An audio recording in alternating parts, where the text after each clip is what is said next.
Good afternoon, everyone, and welcome. I'm Linda Tintawi, CEO of the Lustgarten Foundation. Thank you for joining us for this important and timely presentation. We know research is fundamental to transforming pancreatic cancer into a curable disease. We created LustgartenLIVE to help our community better understand the science you are funding and how these fit within our three scientific pillars: earlier detection, drug development, and personalized medicine. You'll hear more about these pillars a little later. We are so looking forward to today's program and are pleased so many of you could join us for this live discussion. We're thrilled to have Drs. Brian Wolpin and Tyler Jacks with us today, and we'll give them a proper introduction in just a moment. But before we get started, I have a couple of announcements and reminders. First, please go ahead and mark your calendars for Tuesday, December 14th, our next and final LustgartenLIVE of 2021. The topic is the best of 2021 research highlights, featuring Drs. Liz Jaffe and David Tuvison, who's the Chief Medical Advisor and the Chief Scientist of the Lustgarten Foundation. For more information and to register, check out lustgarten.org/live. We've made it even easier to register. There's a registration widget right on the webinar platform. Now, just a few housekeeping items. We'll have 15 minutes at the end for Q&A. You can ask your question anytime by simply entering it in the Q&A widget box that should appear on the lower left of your screen. If we don't get to your question, we'll try to cover it in the blog early next week. Please join us on, we'll be live tweeting, and please, you can retweet our tweets, tweet yourself. You can follow along the feed later. It's at Lustgarten Foundation. If you're posting on Facebook or Instagram, Twitter, LinkedIn, be sure to tag us at Lustgarten Foundation and use the hashtags LustgartenLIVE, hashtag research is fundamental, hashtag pancreatic cancer research. And now I'm pleased to introduce Andrew Johnson, who's the Association Director of Medical Affairs Oncology at Ipsen. Hi, Andrew. Good morning, Linda. Good morning, everybody else. So today's webinar is very important for Ipsen. We have built our strength in oncology through collaborations intended to hasten new approaches to target hard-to-treat cancers that are often overlooked as research targets. At Ipsen, we specialize in treatments for these niche cancers, where we focus on a select group of cancers that are characterized by their high unmet need, including pancreatic cancer. Now, to us, every patient is personal. We are emboldened and inspired by patients to pursue new treatments through collaborations and external innovation. At Ipsen, collaboration is also personal. It's how we adapt as the science evolves and how the market landscape changes. Partners for us include other pharmaceutical companies, patients, healthcare professionals, caregivers, academia, and organizations such as Lustgarten. With like-minded partners, our goal is to foster solutions, advance science, and deliver new therapies. As part of Ipsen's commitment for research and development, it is our bold promise to all cancer patients to launch at least one new drug or meaningful new indication every year. Now, this can only happen through clinical trials. Clinical trials are an important key to progress, and we are proud to partner with the Lustgarten Foundation to present information on clinical trials in an informative and transparent manner. Thank you for joining LustgartenLIVE. I know you share my excitement in hearing what Dr. Wolpin and Dr. Jacks have to say today, and with that, I pass it back to you, Linda.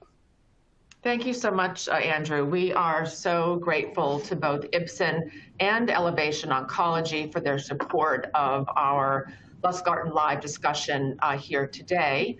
And now I'm sure everyone watching knows Carrie Kaplan very well.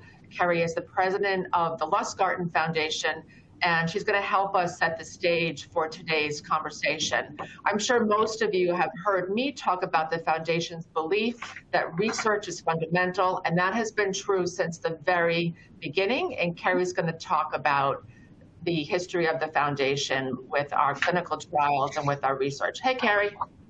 Hi, Linda. I'm really excited to be here today. This is a long time coming. You know, when I joined the Foundation more than 15 years ago, things look so different. But the more than $200 million that we've invested in research is really making a difference, because Lustgarten-funded science has been a driving force in every major advancement in pancreatic cancer research. So the foundation was started after Mark Lustgarten was diagnosed in 1998. And little was known about pancreatic cancer and its causes.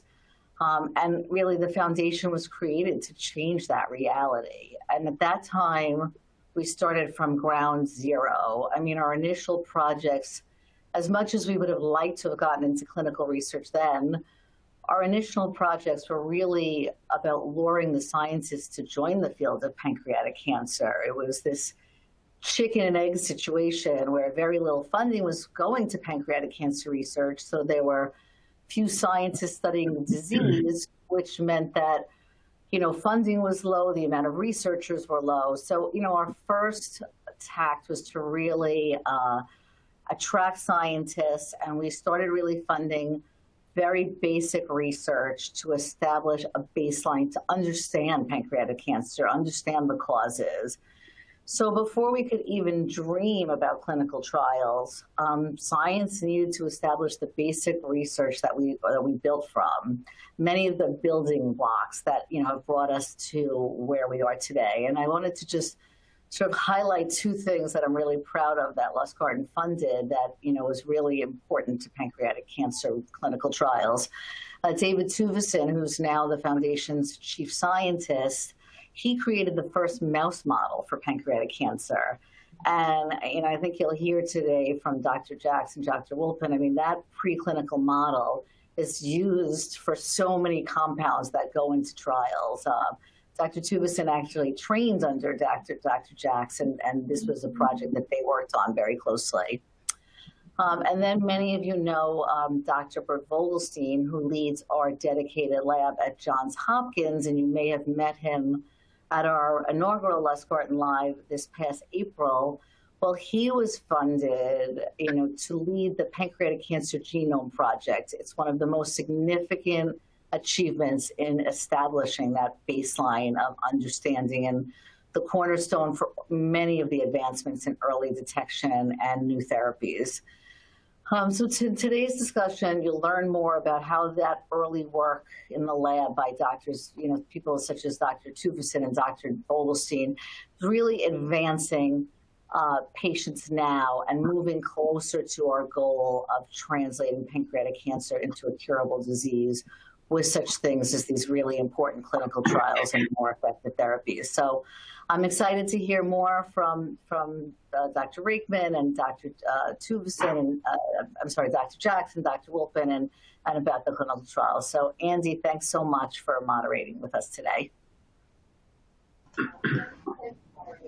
excited to see all the progress and thanks to the leadership and because of the foundation, the better to this point, the great of working most frequently is being participating and benefiting from the science. So Dr. Rakeman, Andy Rakeman is the Lustgarten Foundation Vice President of Research and will be guiding us through the rest of the webinar today. Hi, Linda. Thanks for that, and very excited to be here and very excited to have this discussion. And I think both because we have some really great progress to talk about and some exciting developments to go through, and even more so because we're joined by two true luminaries in the field here to help us talk through this. As Carrie mentioned, we have with us today Dr. Tyler Jacks and Dr. Brian Wolpin. Dr. Jacks is a professor of biology at MIT and the founding director of the David H. Koch Institute for Integrative Cancer Research, a very unique research environment that brings together biologists and engineers to really drive together the types of products that are important for better diagnosing and better treating diseases like pancreatic cancer. And near and dear to our heart, Dr. Jacks is also leads the Lustgarten dedicated lab for pancreatic cancer research at MIT.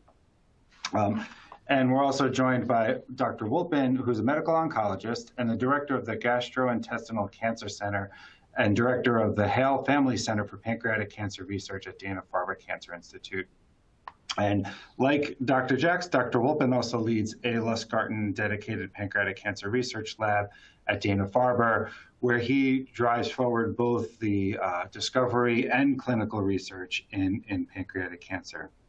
So thanks so much for taking the time to join us today, Drs. Jacks and Wolpin. It's great to see you I guess we're not in the morning anymore, this early afternoon. Thanks for joining us.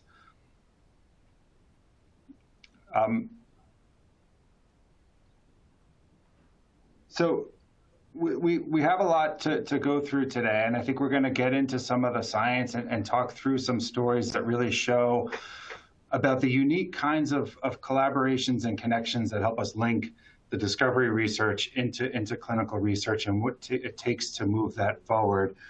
But maybe before getting into all the details, we can start with some fundamentals and really talk about what is clinical research, what are clinical trials, and how is that different from clinical care, or how does that integrate with clinical care? Maybe, Dr. Wolpin, you're the right person to ask about this, since you have a foot in both of those areas, all three of those, with clinical care, clinical research, and discovery research. So maybe you can give us a little description of, what are clinical trials, why are they so important, and what are some of the questions that you talk about with your patients when you talk about participating in clinical trials as a possibility for them? Great. Thank you, Andy. And I really do want to thank Linda and Carrie also for the invitation. And it's really a pleasure to participate with Dr. Jackson in this forum.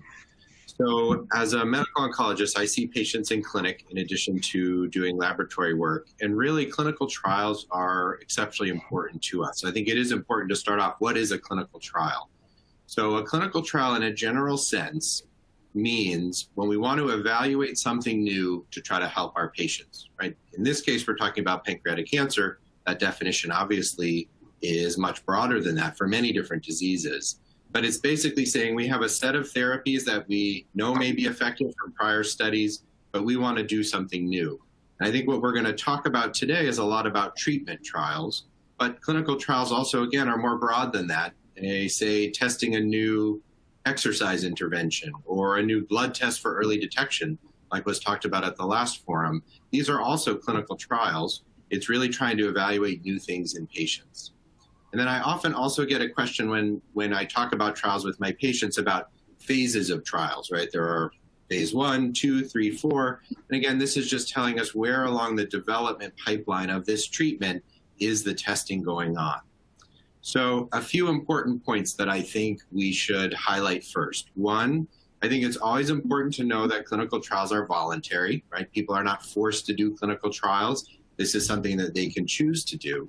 But again, to highlight that they are really important to all of us, right? Patients, scientists, clinicians. And really the reason for that is because the treatments we have today, right, that we're using to treat patients in the clinic today, all went through this clinical trial process. Right, and that's why they now are considered standard therapy, or therapy that we can deliver that's not considered new or an experimental type therapy, is because they went through these trials, and patients who have come before have agreed to participate in these studies so that we could find new treatments for our patients. And really then, as you think about what is the engine of progress for patients in clinic, it starts in the lab, but the way it gets to patients all over the country and then all over the world is by doing clinical trials to test the effectiveness of these therapies. I'll highlight a couple other things that I often get asked about for clinical trials. One is, should I do trials only at the after I've used all the regular or standard therapies that already are known? I think the answer to that is very clearly no, right? Trials are available all throughout a patient's care, from the first time they get treatment to the second to therapies and beyond. And it's really important that when you first meet with your doctors that you ask about trials from the beginning. And that's because trials have different designs. And some trials we're testing new medicines, but they're also with medicines that we already know about. And so people can get those trials right at the beginning, or can enroll in those trials right at the beginning of their care. So again, really emphatically say no, trials are not for only after you've had multiple different therapies. They are also important when we first begin. And then another question I often ask is, well, what are we learning from trials, right? What we're learning is, one, does a therapy work, and try to help patients, right? Again, that's how we ultimately get therapies to be standard or considered regular treatment. But we also learn a tremendous amount about the cancer itself, right? And it's really by understanding the cancer and then taking that understanding back to the laboratory that we come up with new ideas, right? So the new ideas for the next 5 and 10 years are dependent upon us learning now and then figuring out those ideas in the lab and bringing them back to the clinic. So again, trials are something that we can consider throughout a patient's care, and they really are critical as we try to advance treatment for our patients. Thank you so much, Dr. Wolpin. That was fantastic. And a couple of points that you mentioned in there that I do want to underline, this importance of having trials available at all stages and for all patients at all different points in their journey through their treatment. And I think that is something that is important to the Lustgarten Foundation, and one of the things that we're driving towards through the programs that we'll talk about. But I think the other great place to start is that I liked your metaphor of the engine of progress, and really this setting the stage and finding the ideas of what to bring forward together. And that's, something that I really view as kind of the central role for Lustgarten and for kind of these patient-oriented foundations, is how do we make sure that transition from a new discovery into something that has the potential to be impactful for people happens as quickly as possible. And I think that really sets up what we're going to talk a lot about today, which is this Clinical Accelerator Initiative that the Lustgarten has been running over the last couple of years, that's really oriented towards doing exactly that. How do we identify these new discoveries that are ready to move into the clinic quickly and put them into the clinic in the most effective way, and do the right trial based on the right science that's going to give us the right kinds of understandings going forward. So I really view these as studies that are informed by the science, but they're driven by the needs of the patients out there. So really marrying those two things together and trying to do that in a way that's as expeditious as possible, because we know that the patients can't wait for these solutions to be delivered. And with that, I think that's a great point to bring in Dr. Jacks here into the discussion, because there is some pretty recent progress that came out of Dr. Jacks from your group, describing some new pieces of biology around pancreas cancer that's caused a lot of excitement, and is the kind of thing that we're talking about that helps us to move forward into the clinic. So maybe with that, I can turn it over to you, Dr. Jacks, and let you give a little bit of description about what that work is, why it's so exciting, and what are the next steps for us going forward here. Great. Well, first, thank you, Andy, and Carrie and Linda and the whole of the Lustgarten Foundation for the opportunity to be with you all today. Before I talk about the recent work, I actually want to point out that I've been working with the Lustgarten Foundation for now more than 20 years. I was actually one of those researchers that the Lustgarten Foundation reached out to early on to say, might pancreas cancer be a disease that you would be interested in? And that began a relationship which continues to this day. I was fortunate in those early days to have attracted David Tuvison to work in my laboratory as a postdoctoral fellow. And his work at that time was to develop genetically engineered mouse models of cancer, including pancreas cancer.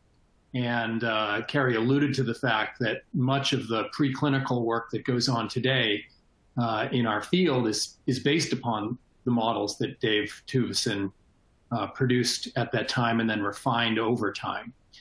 And indeed, the story that I'm going to tell you today is an extension of that early work. Over the years, we and others have used these models to understand in detail the changes that take place as pancreas cancer cells initiate and progress through their disease. And we've learned a lot about that process, some of which is impacting clinical studies today.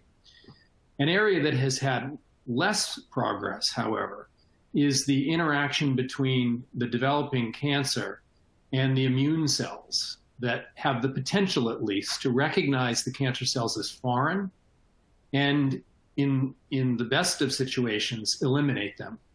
And over the years, we've become interested in that question broadly. And over the last few years, we got interested in that question in the context of pancreatic cancer. It took us some time because we actually had to refine the models that we were working with in order to allow us to design them in a way that stimulated an immune response in the first place. And here another fellow, Will Friedpaster, who, like Dave Tuvison, is an MD PhD and a practicing clinical oncologist. Indeed, his clinical mentor is none other than Brian Wolpin. So it's sort of all in the family here.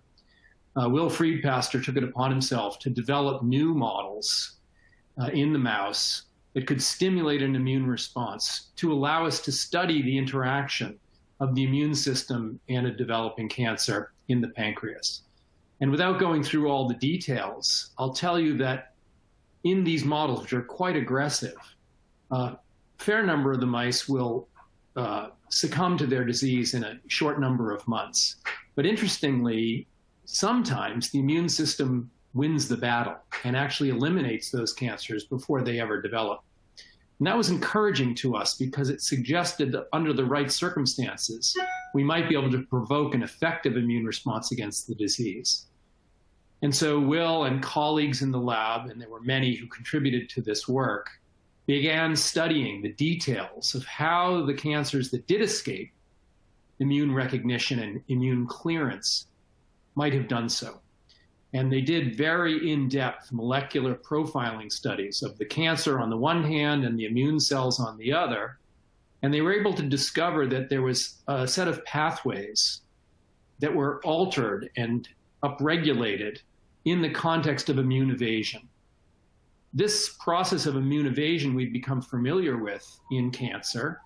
The audience might have heard about checkpoint inhibitors, which is a sort of revolutionary new approach to cancer control.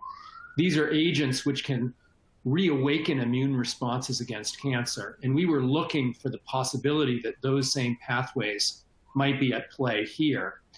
Indeed, we found one such inhibitory pathway, but it wasn't the more familiar. It wasn't the PD-1 pathway that you might have heard of, or the PD-L1 pathway, but rather a pathway we call TIGIT, which seemed to be operative and possibly contributing at least to the inhibition of the immune response in this setting.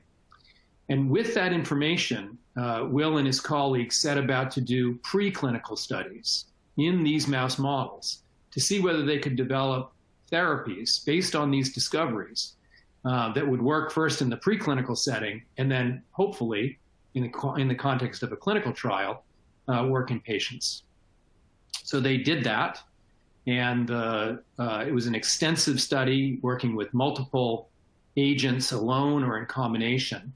And they eventually discovered that a triple combination, 3 different immune stimulating molecules, 2 agents which blocked the brakes on the immune system, including an inhibitor of this molecule called TIGIT, as well as 1 agent which stimulates the immune response directly. So think of that as the gas provoking an immune response, something called agonistic CD40. And we also used an inhibitor of that PD-1 protein that I mentioned previously. So this triple combination was used in these animals, which had these life-threatening cancers in them. Now, the therapy didn't work in every case, but about 50% of the animals did respond to this therapy significantly. And actually, a quarter of the animals were cured of their disease. If left untreated, the animals would have succumbed to their disease within 3 or 4 months. With this therapy, these animals were cured, no evidence of disease. They went on to live the normal, healthy life. And that was extremely exciting to us.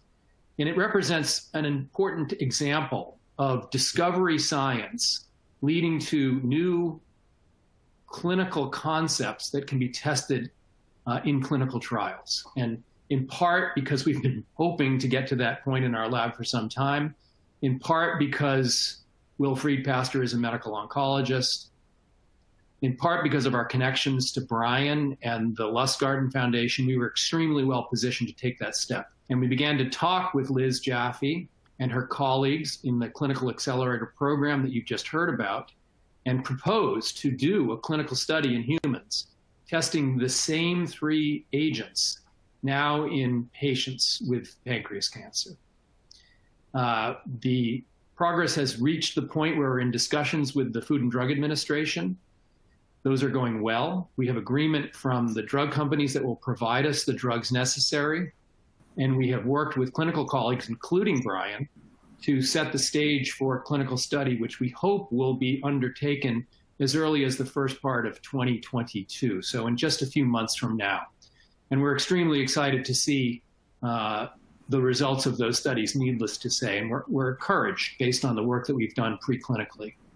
And the final thing I'll say is that the the cycle continues. So we talked about discovery leading to clinical opportunities, but the discovery continues in the clinical studies themselves. And I think that's a very important point. We want to learn from these clinical studies as they are being undertaken.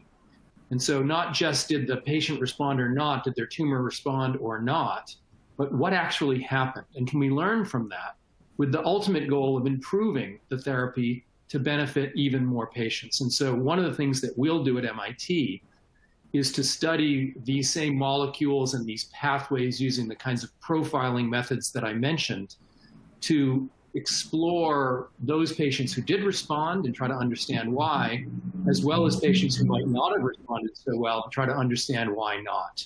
And so that's a sense of what we've done and where we're headed. I'm extremely excited for what the future holds with respect to this program. We won't know until the clinical studies get underway and we start to see data. And I'm also extremely grateful to the Lustgarten Foundation, which supported the basic discovery research on the one hand and is supporting the clinical studies on the other. So kudos to the Lustgarten for getting us to this point. And I'll stop there, Andy. Thank you, Dr. Jacks. That was really great. And you know, I think if I'm going to pull out three big points that I think you made in there that are really important for people to understand. And one is that last point, which is so critical, of that discovery research and clinical research and clinical trials are not isolated events. We want to see that pathway from the lab into the clinic, but it's equally important to take the learnings from the patients back to the lab and have continuous improvement in our approach. And that's, you know, having this kind of real, you know, marriage of the scientists with the clinicians is really critical for that, and having that two-way dialogue going forward is going to help us do more and more and do better. The other point that I think is so wonderful about this story is it really illustrates very well what do we mean when we say progress in research, and how, and you teed it up very well, of this early events of building these mouse models that enabled the kinds of experiments that allowed you to have the discoveries to bring this forward, and kind of the pace of that going forward, and what really progress means, and how sometimes that very early, what seems somewhat esoteric or academic discovery work is really aimed towards benefit at the end. And that patient focus, even in our discovery work, is critical for driving it forward.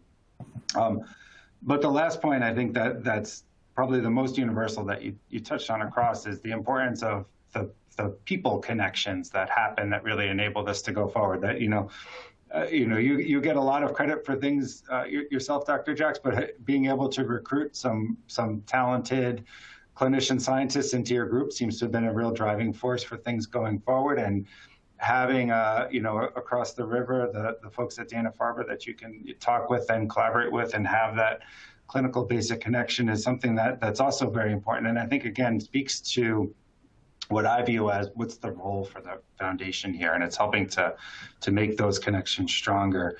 And one of the ways under the leadership of Dr. Jaffe that we've really taken on is, along with having the funding arm of our clinical initiative, where we want to get money to get these trials going, there's also the importance of what's the connections arm and what's the advisory arm that's there. So we've put together a group that we call the Therapeutics Advisory Group, which includes mostly clinical researchers and some basic scientists from all around the country that are really instrumental to identifying the next opportunities and identifying paths to go forward. But even more importantly, I think, improving the process for how do we consider trials. And I know, Brian, you're a member of that group, and you've been part of these discussions.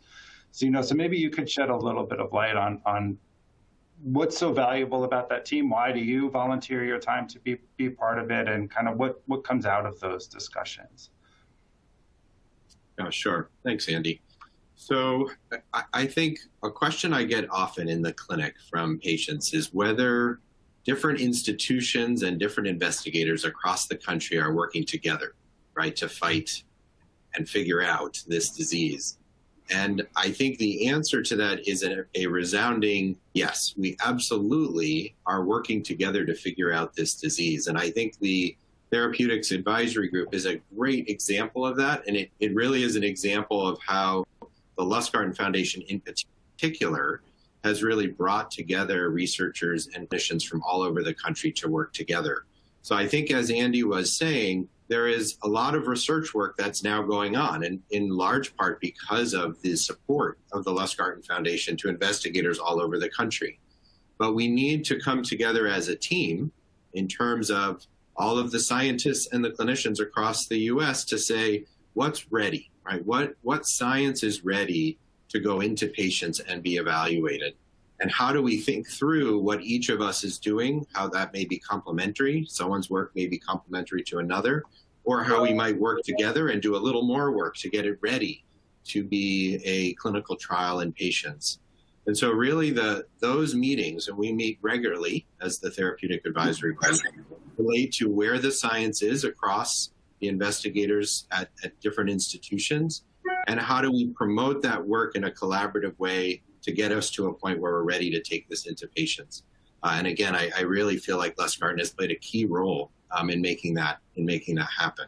And I also, just for myself, Andy, find it interesting for my own research, my own laboratory. I learn things at those meetings that I take back to Dana-Farber and we talk about, and again, we can push things forward more quickly as a team than we can as any one individual person or lab.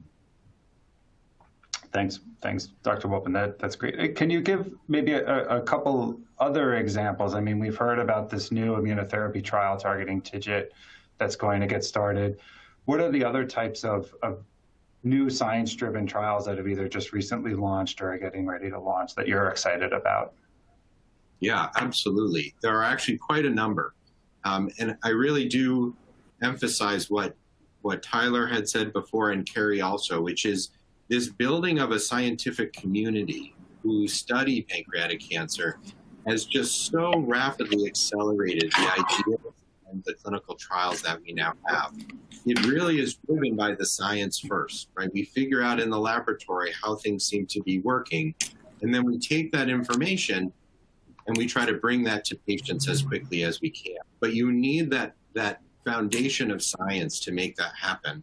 And that really has been just such an inspirational and important part of what the Lustgarten does, bringing people together and setting this foundation.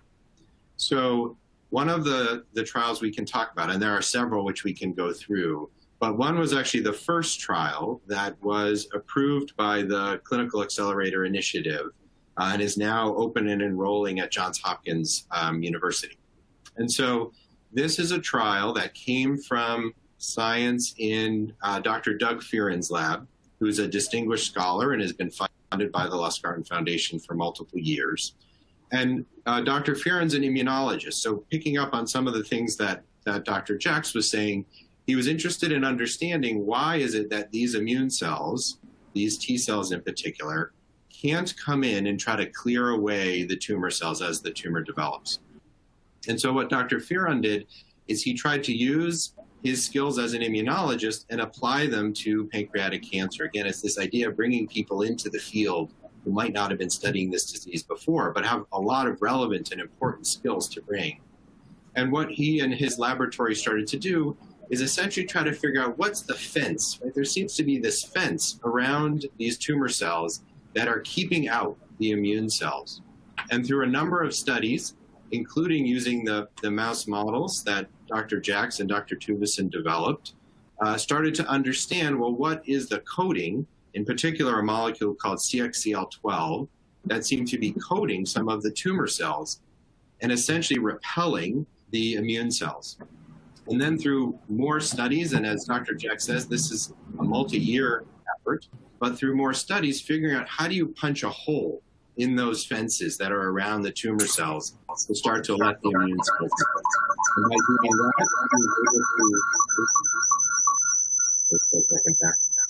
that, by understanding that, he was able to figure out what you could use to punch holes in this fence. A drug or a set of drugs called CXCR4 inhibitors. These were drugs that punched that hole in the fence. And then combine that with what Dr. Jacks was also talking about, which is these PD-1 or PD-L1 antibodies. These are drugs that try to take the brakes off the T cells. So in combination, essentially what they were trying to do in the lab is let the T cells in and then also take the brakes off to allow them to attack the tumor cell. And it turns out in mouse models, as Dr. Jacks was describing, this approach was also effective in treating the pancreas cancer as it developed in the lab and in the mouse. And that then was translated to the clinic, now to a clinical trial, doing this exact same thing. So using a molecule that is a CXCR4 inhibitor and combining it with a drug that's a PD-1 inhibitor to allow these two mechanisms to work together to overcome this immune blockade or this inability of the immune system to attack the cancer. So that's an initial example, Andy, of one of the first trials that was approved and is now open through the Clinical Accelerator Initiative. Thanks, Brian. Yeah, we're all very excited about that study as well. And it's, again, a very similar story to the one that Dr. Jack started telling about, this fundamental understanding of the immunology from the mouse models and when there's drugs available, how to move that forward quickly.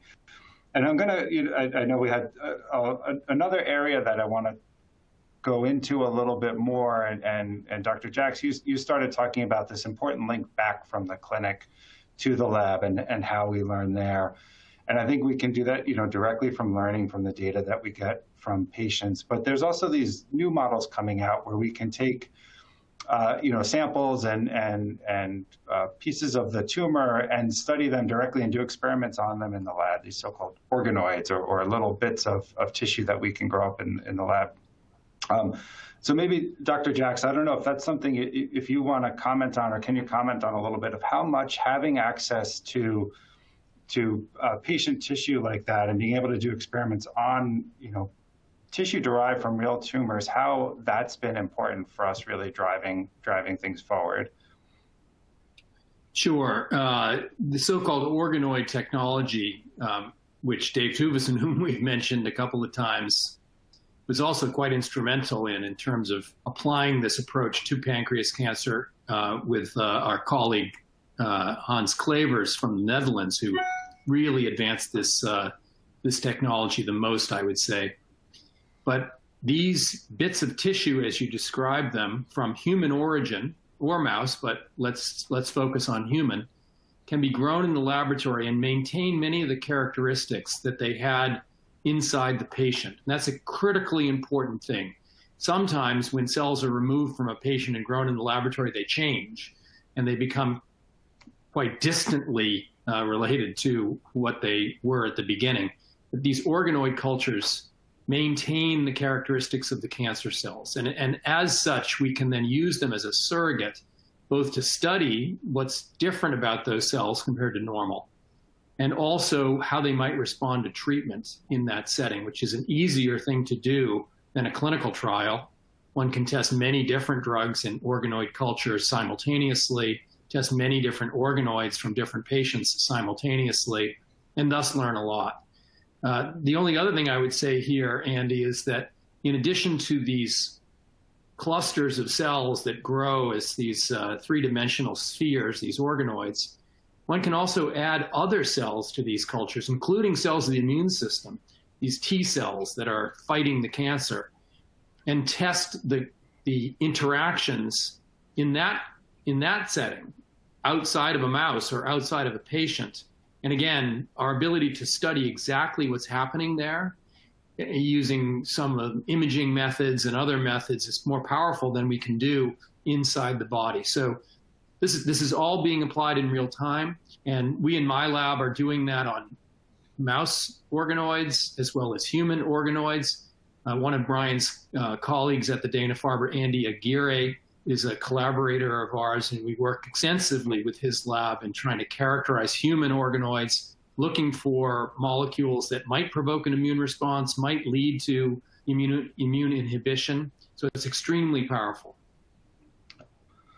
Thank you, Tyler. And in fact, this is also technology that now we're starting to test if it's going to help clinicians make better decisions. And I think we talked about, connections across scientists. We also do connections across the supporters and the financial backers of these. So there's a large study that Lustgarten is now supporting with a generous gift that we got from the Gail Coleman and Kenneth Bruntel Foundation for Organoids for Personalized Therapy. And then we're co-funding this study with Stand Up to Cancer and Pancreatic Cancer Canada. called PASS-1, where there's going to be a very large number of patients that are be randomized into different chemotherapy, but also have organoids as well as a number of other tests run on their tumors to see if could we predict better which would be the right drugs to use on them. So as another example of taking these kind of tools that get developed in the lab and get applied quite quickly to the clinical side, and will be making a difference in these patients in the trials' lives going forward, and then beyond that if it's successful. So I know, Dr. Wolpin, that we've talked about a couple of trials so far. I know that there's more going on. We talked about some from the immune system, some from trying to make better predictions about who people will respond to. Are there other types of drugs or other approaches that you see going forward, or trials that you're engaged in now that you think are important for the audience to know more about today? Yeah, thanks, Andy. So absolutely, there are really I would say the largest number of trials going on for patients with pancreas cancer today than I have ever seen. I mean, we really have so many more ideas and hypotheses about new ways to help our patients. And so there really are a lot of trials going on. I thought maybe I'd highlight one or two that, again, really illustrate, in my mind, this transition or this back and forth really between the laboratory and the clinic. And in both of these trials, the Lustgarten Foundation really played a critical role in moving the science from the lab into patients. So the first of these is a trial that's open now at Dana-Farber and will be open at University of Pennsylvania soon. And this is a trial based on work from Dr. Ronald Evans, and Dr. Evans is at the Salk Institute, also a distinguished scholar for the Lustgarten Foundation and has a long time heavy involvement in the scientific advisory board of the Lustgarten. And so, as people may know, and I was sort of alluding to before, the Lustgarten Foundation has done an amazing job bringing together people from all over the country to work together. So I can remember being at one of the meetings at Cold Spring Harbor where we were talking about the science going on among the different groups that were being funded by the Lustgarten Foundation, and hearing Ron Evans start talking about this work. And really what Ron was in his laboratory, and I think as Andy mentioned, it's really important to note that although we mentioned the PI of the laboratory, there's a whole group of people who work in the lab who do the work every day and really are critical to moving the work forward. But in Dr. Evans's lab, they were really starting to study this idea of injury and inflammation in the pancreas. And we know from a number of studies that repeated injury and inflammation and scar that happens in the pancreas, sometimes in the context of what's called pancreatitis, can lead to pancreatic cancer. And so Dr. Evans' group was working to understand some of the features in this cycle of injury and inflammation. And what they realized is that there were a set of cells that were present in the pancreas and then also present in a pancreas tumor called a stromal cell or a stellate cell. These are sort of supportive cells. They're not the cancer cells themselves, but they're cells that are present and seem to support the cancer. And as they started to study this cell type, what they realized is that these cells had a very high expression of the vitamin D receptor. So vitamin D, many of us have heard about, sometimes called the sunshine vitamin, right, because of the way it's generated in part from sun exposure. And somewhat unexpectedly, these cells had a very high expression of the vitamin D receptor. And what they were able to do, again, using these same types of mouse models that we've been talking about, is show that if you give, in this case, a synthetic version of vitamin D that can really get very well into the tumor and penetrate into the tumor, the vitamin D, or in this case, the synthetic version, gets to these stromal cells and basically quiets them down. Because what had been seen and what Dr. Evans showed is that these stromal cells were playing a very important role in this continual cycle of inflammation, which seemed to be then promoting the growth of the cancer. And if we were able to give, in that case, in these mouse models, a synthetic vitamin D that bound to these stromal cells, it quieted down that inflammation. And a number of the signals that were going between these stromal cells and the tumor cells, which were promoting the tumor cells to grow, were interrupted. And then when he combined the synthetic vitamin D together with chemotherapy, again, he could see in these laboratory models, including in the mouse models, that the mice did better, right? That the tumors grew less fast and the mice lived longer. And so we then took this information, and through another grant in the Lustgarten Foundation, we started to study human tissue. This we were doing at Dana-Farber in my group and together with Andy Aguirre, who Dr. Jacks mentioned before. And we started to look at human tumors, and yes, again, we could see these same type of cells and this same vitamin D receptor expression. And as we saw that, that made us then think, look, this may be a principle from the lab we can translate to the clinic. And so with funding from the Lustgarten Foundation and in partnership with Stand Up to Cancer, we now have a clinical trial that's open that's doing this exact thing. So it's combining chemotherapy together with a synthetic form, a high-dose synthetic form of vitamin D. And we're giving this to patients to see whether we can tamp down the inflammation and better treat their cancer.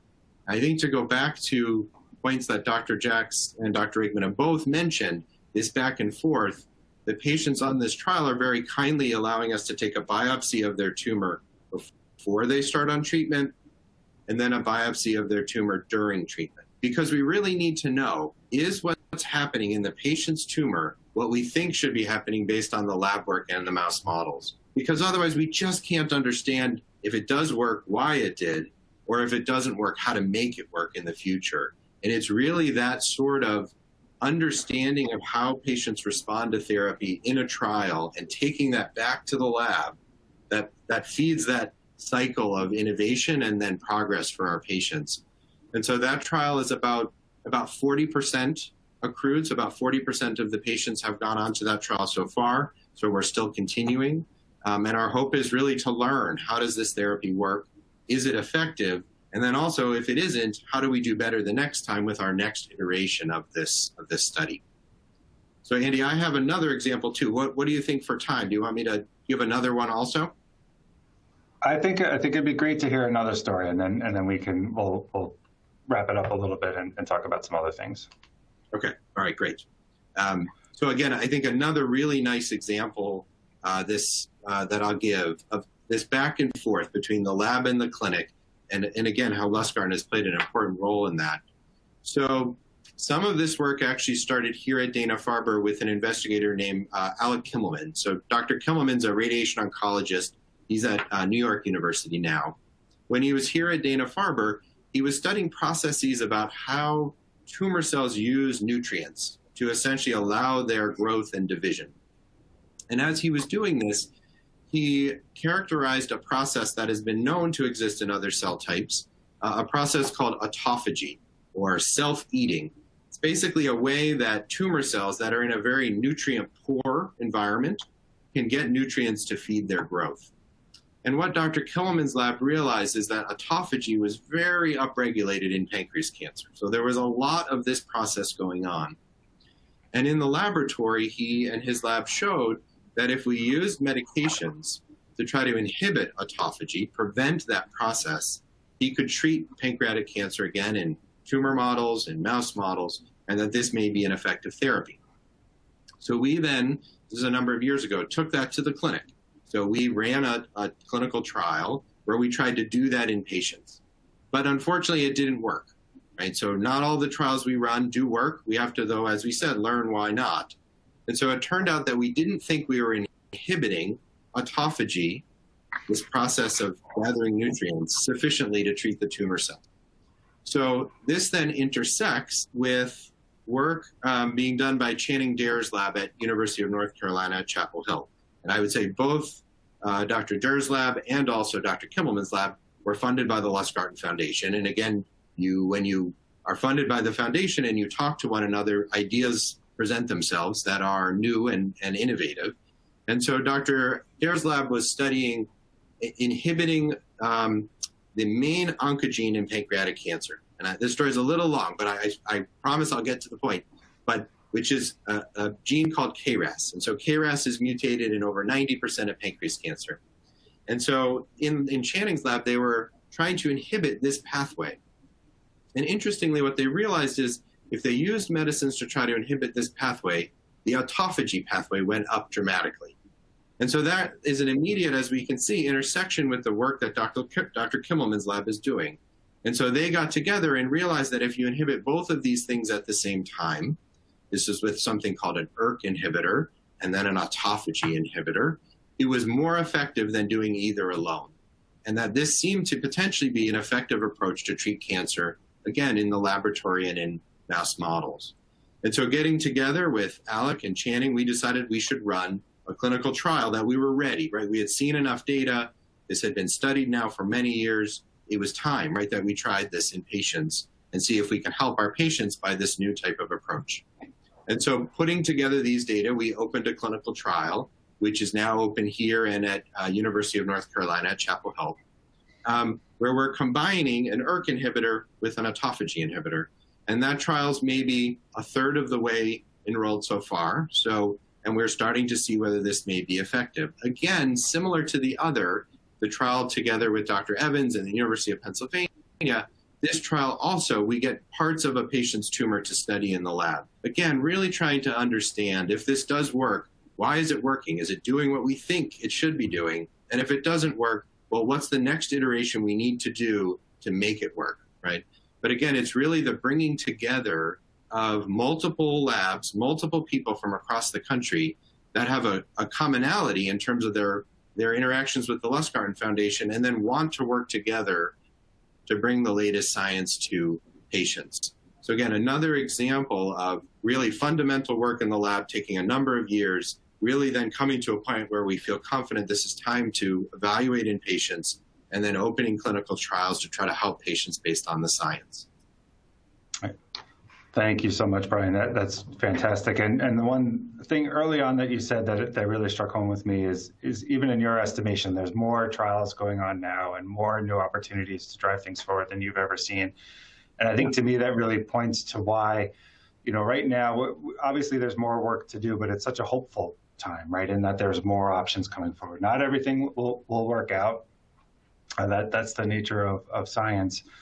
But there will be some things in there that will be able to move forward and have to be impactful. And, we've only really touched on the tip of the iceberg here in terms of the studies that are out there available and how they're getting done. And I think we have a slide that we can put up if people want to find out more information about ongoing clinical trials, how to find out if they can participate. There's lots of ways to find out. We have a clinical trial finder on the Lustgarten site that people can use. There's a government site, clinicaltrials.gov, that has lots of information. It's often hard to get through. Or please, reach out to Dana-Farber. I'm sure Brian will be happy to have everybody showing up at his office to ask questions about who can participate. But kidding aside, I think always reach out. I think that the most precious resource to get any of these done is patients to participate and volunteers. And that's, the real heroes of the story and the real folks that help to drive this research forward at the end of the day. So with that, I know that we've talked about a lot. We've covered a lot of different, a lot of science. There won't be a quiz at the end, but I hope people learned something about some of the biology that we're looking into and why it's such an exciting time. We've covered a lot about how we work and bringing together these kinds of connections. But with that, I think it's probably time to turn it back to you, Linda, to help to close us out and look if there's some questions from the audience that we want to go through. Great. Thank you so much, Andy. And again, our thanks to Brian and Tyler for sharing their research and their insights and for being part of the momentum that the Lustgarten Foundation is pushing forward in our relentless drive to transform pancreatic cancer into a curable disease. I do want to recognize and thank again our sponsors of LustgartenLIVE, Ipsen and Elevation and Oncology. And so much of the work that we do and are able to do is a direct result of our donors. So I did want to just take a minute to thank the donors who are so invested in funding our Clinical Accelerator Initiative. So thanks to the Cornelia T. Bailey Foundation, the Eleanor Schwartz Foundation, the Joseph Arena and Dr. Tom DeLetto Charitable Foundation, the Irving Hansen Foundation. Thank you for a major contribution from the Stephen and Nancy Grand Philanthropic Fund, and of course, our thanks for a major contribution from the Gail Coleman Foundation. So we do have some time for questions, but I know that the team here has given me a few things that they would like me to say. So let me just find that, if you all don't mind for a second. So if you're signing off, we will get to some of your questions, but we do, Andy, if you want to check in the question box, if you want to go through, those, we have about 15 minutes or so. I think Dr. Wolpin and Dr. Jacks will stick around. Again, we want to remind you about our upcoming webinars, LustgartenLIVE on December 14th. You can register for that. Dr. David Tuvison, Chief Scientist and Director of the Lustgarten Foundation dedicated lab at Cold Spring Harbor, and current president of AACR, will be one of our featured speakers. Guest, of course, along with Dr. Elizabeth Jaffe, our Chief Medical Advisor and Director of the Lustgarten Foundation Clinical Accelerator Initiative. And if you're signing off, please remember, as your key takeaway, research produces real results. It's the only thing that fundamentally improves outcomes in the field of pancreatic cancer, which is why the Lustgarten Foundation is the largest private funder of pancreatic cancer research. And you heard so much today from Andy, from Dr. Wolpin, from Dr. Jacks about how Lustgarten is the linchpin that really pulls together so much of the research and the researchers. And 100% of all donations to Lustgarten fuel the research that advances our understanding of this complex, devastating, and historically underfunded cancer. So we encourage, of course, for people to donate. You can donate now. And if Andy, if you're ready, if you have questions you want to field to Dr. Wolpin and Dr. Jacks. Yep. There's a number of great questions in here, and if people have more, please feel free to drop them in the chat as we go. But the first one is a fairly specific question, but I think maybe also helps us to address something larger. So it's about the vitamin D trial that you were just mentioning, Dr. Wolpin, and whether or not, I mean, you sort of set up as this discovery was made through this idea of inflammation and injury in the pancreas. And is this a treatment option that's only available, or a study that's only happening in folks that have an injury or an inflammation in the pancreas? Well, it's a great question.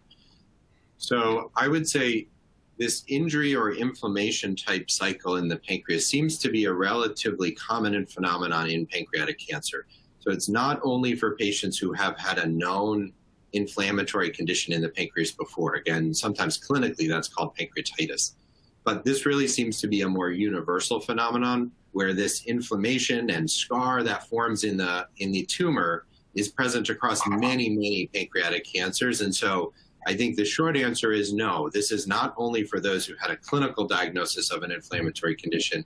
This really seems to be a more universal biology that's present across pancreatic tumors. And then I guess my extension to that question, which I think brings it to a little bit more general and gets back to this theme of this link from the lab to the clinic and back to the lab. I mean, how much is it hopeful that you would be able to better stratify your patients up front and have treatments that are really tailored to them, like somebody who came in with a history of, diabetes or pancreatitis, and have different options for them versus somebody who was diagnosed in a different way or has different features of their tumor? Yeah, I think that's a great question, Andy. I mean, I think that's really where we're going, right? Where the field is going, which is that we would like to be able to pick the right therapy based on the characteristics of the patient. That could be a characteristic of the patient more broadly, like the diabetes or pancreatitis, like you mentioned. It could be a feature of the tumor itself, right? That there's some feature of the tumor cells that would select. It also could be, and this relates to Dr. Jacks's presentation and some of the other trials we talked about, maybe it's not only the tumor characteristics, but what are the immune cells around the tumor? Or what's the environment that the tumor cells are living in? And I think we really have come to understand that that environment is critically important. You can't really just target the tumor cells in isolation because they're part of a whole ecosystem of other cells that are there. And I very much think, Andy, your point is a good one, which is we would like to have ways where we can upfront understand a characteristic, either one or more, of a patient's tumor and allow us to then treat them more specifically. And a lot of the biopsies and tissue and data we collect on trials is for that goal, right? It's trying to characterize what is predicting response to the treatment so we then can use this treatment specifically in that group of patients.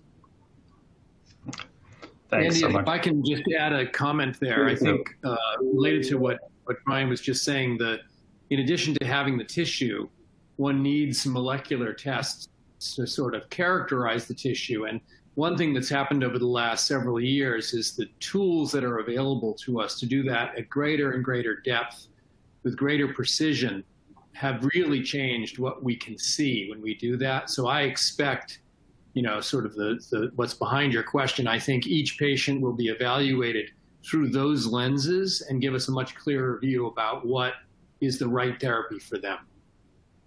Yeah, no, I'm glad you said that, Tyler. And I think it even goes back to how much that new technology is really influencing what we're able to do and going forward. And I think even you kind of went through it quickly when you talked about the TIGIT story, but that really started in that very deep molecular profiling of tumor samples from patients and mice, revealing those pathways in there. And you know, it's again why right now is such a hopeful time is, you know, we're learning more because all of these technologies are available and we're able to look so deeply at the tumors and at the patients.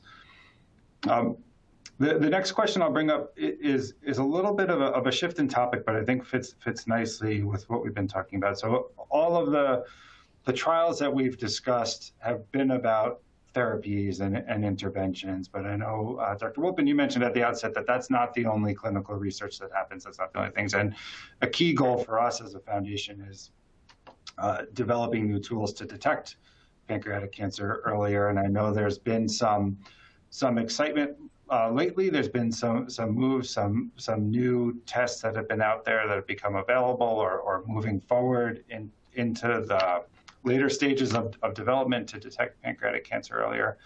And I don't know, maybe Brian, this is a good question for you. Are there tests out there that people should be thinking about, or who are the right people that should be thinking about getting these tests, and what are the currently available approaches for surveillance and screening for pancreatic cancer, and kind of what's on the horizon, I guess would be what follows that.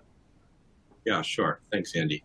So absolutely, it is absolutely true that we focus today a lot on treatment, and that's one aspect of clinical trials, but clinical trials are really testing new things to help patients in many different ways, and early detection is one of those also.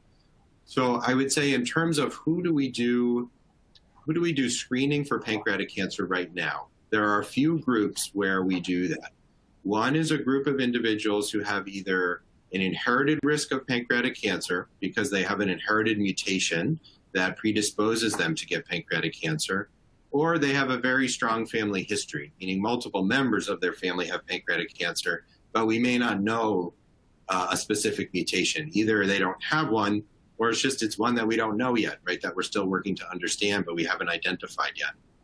So those individuals, there are now specialized clinics at a number of major medical centers around the United States that see patients like that to help do screening for pancreatic cancer. Predominantly at the current time, that's imaging based, meaning scans or ultrasound, often with an MRI or with an ultrasound that you use with an endoscopy. But I think there has been substantial excitement, as Andy is referring to lately, about also trying to use tests in the blood that may help trigger us to think that a pancreas cancer is present.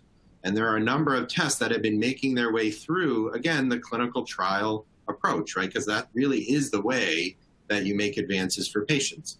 And clinical trials apply to early detection just like they apply to treatment. And so as those tests have been moving through, they have been tests that have been either looking at proteins predominantly, so things that are secreted by the tumor into the blood, or are a reaction by the body to the tumor. And then also DNA that is shed into the blood, generally speaking, by the tumor. So as tumors form, they have DNA, obviously, like all of our cells do. Some of the tumor cells die, and some of that DNA then ends up in the bloodstream and can be measured.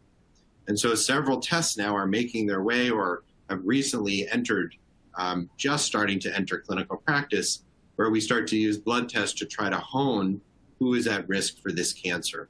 Now, again, who exactly to use that in is still being worked out. I think family history or genetic mutation is one place that that's being looked at, and is probably an important place for us to be thinking about that.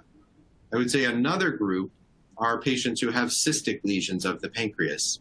Those can be seen on scans, and there are a whole host of characteristics that we look at when we see a cyst like that in the pancreas to help us decide how to screen them. Again, usually at the current time, that's with imaging, MRI and ultrasound. Again, that's happening today. And then there are some groups of people that we are starting to think about screening, but it's not really standard yet. I think one to highlight, because I won't go through them all, but one to highlight is something that Andy, you mentioned before, which is diabetes, right? So there's a very interesting relationship between pancreas cancer and diabetes, and maybe a quarter or so of patients with pancreatic cancer actually get diabetes in the 2 or 3 years before. And so there's been a lot of work of late trying to think, could a new diagnosis of diabetes when people get older be something we could use to start to think about who may have pancreatic cancer? The problem with that is diabetes is very common, and most people with diabetes never get pancreatic cancer. So again, it's an issue of who to screen, right? And maybe these blood tests may be helpful in that. And there's also a study now running trying to use imaging tests to do that. So I would agree, I think we talked a lot about treatment today, and that's really important. But another problem is that pancreas cancer presents late often, and we need to find it early. And clinical trials really are now working in this space too, trying to help with that problem. Thanks, Dr. Wolpin. And I think, again, points to this, the importance, the theme that's run across this whole discussion today is this connections. And I think it's connecting not only between researchers, but across our priorities, right? And making sure that as we're looking towards better detection methods, we're also thinking about bringing therapies into that right population and understanding about the disease going forward. So maybe another question that's going to shift gears a bit here, and I know this is something, Tyler, that you touched on a little bit earlier, but maybe we can expand a bit more on, and that's about the different types of experiments that organoids can be useful for, right? They obviously can be very useful for figuring out the features of the tumor itself, but can you also use organoids to understand the interaction between the tumor and other systems within the body? So the immune system, the support structure, the kind of metabolic regulation. So maybe you can expand a little bit more on that and kind of what the future holds for organoid research and how it's looking to introduce other types of cells into the mixture there. Yeah, I think it's a great question, and I did touch on it briefly, but I'll say a bit more. So when organoids were first developed, they were studied in isolation. The cancer cells growing in these three-dimensional structures were studied, and drugs were used to test therapy and so forth. And that kind of work continues. I think the field is moving in the direction that the question alludes to, making more complex cultures that include the organoids on the one hand and other cells as well. Because we know that a tumor is more than just the cancer cells. A tumor is a community of cells that include the immune system and so-called stromal cells, fibroblasts, and other cells, which are on the one hand trying to fight the cancer, and then on the other hand are trying to, or act to promote the cancer's growth. And so to model that most effectively, having the cells all together interacting is critical. And so that's happening initially with cells of the immune system like T cells. And indeed, you can observe interactions between T cells and organoid cells, killing of organoid cells by T cells. You can observe inhibition of those processes. The question alluded to metabolism specifically. It's quite interesting to consider the possibility that metabolic alterations, either in the cancer cells or in the medium in which the cells are growing, could affect the response, including the immune response. And all of these types of studies are done more easily in the context of these cell culture-based organoid models. And although that work would likely be tested further in so-called in vivo whole animal studies, one can do a lot more and go quicker in these organoid settings. So I think they really do have a place to lead to new hypotheses. Great, thanks, Tyler. Another question I'm going to touch on here, which is it's a very specific question, but I think gets back to a general point that you made earlier, Brian. And this is an individual who said that their mother is undergoing chemotherapy and thankfully is responding well and it's been effective, but has been told then because the therapy's been effective that they're not going to be a candidate for a clinical trial. And I know, you said earlier, Brian, that really clinical trials are things that we think of for people at all different stages in the journey. So maybe, obviously not necessarily specific to this one case, but could you comment about it? Who really is eligible for clinical trials, or how do you find the right clinical trial for a patient at different stages in their journey? Yeah, sure, Andy, thanks. So I do want to reiterate that patients at all different points in their care may be eligible for clinical trials, right? There obviously are specifics for individual patients. That's why you have to come to an institution that's running the trial and hear about the trial and do screening to make sure people are eligible.